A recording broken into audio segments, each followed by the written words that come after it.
It's time for our weekly feature, Tech Base, and we're looking at cutting-edge genetic testing tonight. Now, genetic testing has shown how we are all so diverse. Tonight we speak to an academic who's reconstructing demographic and genetic links between Africa and communities in Latin America. He was speaking at WITS today, and we're happy to be joined by Dr. Cesar Fortes-Lima in South Africa to discuss his research. Doctor, thank you for being with us. So is it fair enough to say you're looking at Latin Americans who come from Africa? That's basically That's right. I'm looking for their ancestors. I'm looking for their African connections in different regions of the continent. I compare the genetic diversity of the current population in different regions in Latin America, and I compare their African ancestry with the genetic diversity of different populations across the continent, and I try to pinpoint the ancestral origin of different populations. So this was your starting research for your doctoral thesis. Yeah, for my PhD. What have you found? Is it easy to simplify? Yeah, for some populations it's actually a straightforward approach, because the Noir Marron population from French Guiana and Suriname, that population has a very strong African ancestry. So we can compare that strong African ancestry with populations from West Africa. So this population has a strong genetic affinity with populations from Benin and also from Nigeria, from the historical region of the Bight of Benin. Yeah.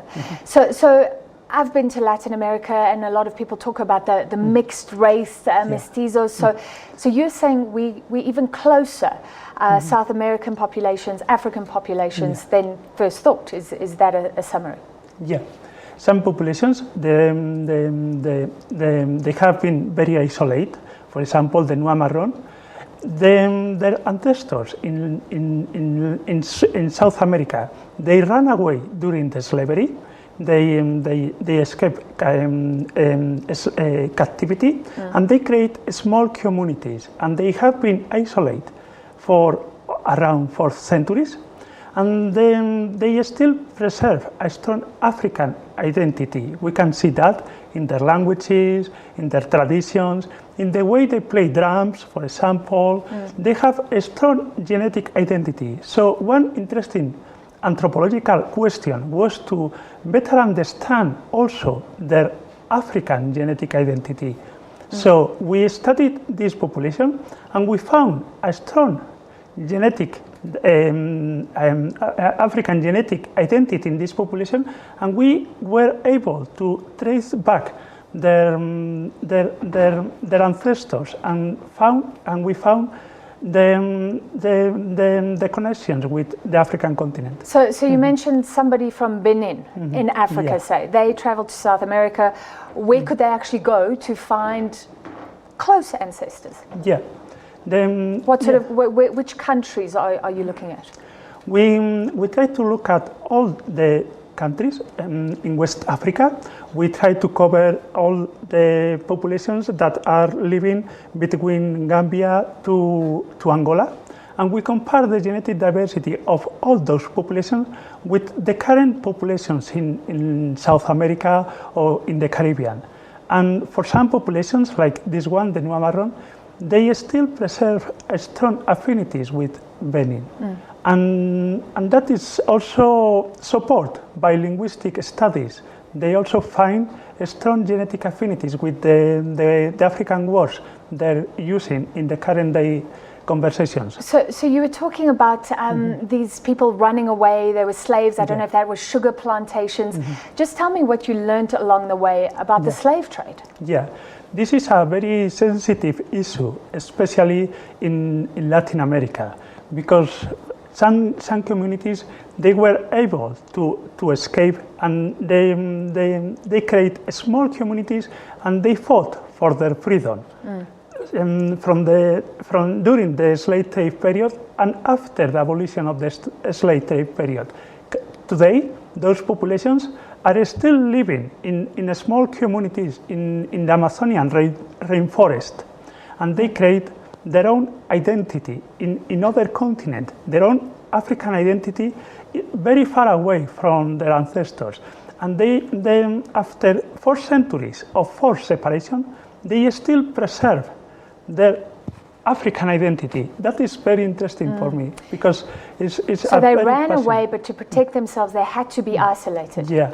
Then they get together because they share the same linguistic background, because they came from the same African region, from the border between Benin and Nigeria, and after they escape, they create small communities, and those communities, they share the same linguistic background, and they have been living in the Amazonian rainforest, and they still preserve the languages from their enslaved African. So somebody from Africa could go to the Amazon now and even hear an echo of their own language. Yeah, they could talk with them, because this is a Creole language, and then they have the same African words. Maybe the grammar is a little bit different, because it's an admixed language between the European colonists and the African ancestors. Well, was it hard at all? You were speaking at WITS today. They were saying, looking back on the dark chapter in our history, which was the transatlantic slave trade. As far as we know, the transatlantic slave trade was one of the most extraordinary movements of people in the world history. Around 12 million enslaved Africans was forced to move to a new continent, and after that, they create their own identity. And some populations, they're still looking to know more about their own genetic links, because those genetic links were cruelly broken by the slave trade. This is fascinating. How much was known about these bonds before? How have you furthered things with your research? Yeah, in my research, I try to generate new genomic data for a large number of samples from different populations across Latin America. So in my research, I also create new genomic data for African populations that are really underrepresented in genomic studies. So the new data that we generate in this research is going to help a lot to the scientific community for historical and biomedical research. But you're talking about people who voluntarily give their blood. Yeah, because they really want to know more about their own ancestors and family ties. And I've heard from the researchers, this is so important. The more blood you get, the more genetic data you get. We're starting to map the whole world. Is it changing the way we could look at history even? Yeah, of course. We can now better understand the history, because with genetic information we can fill some of the important gaps in historical documents.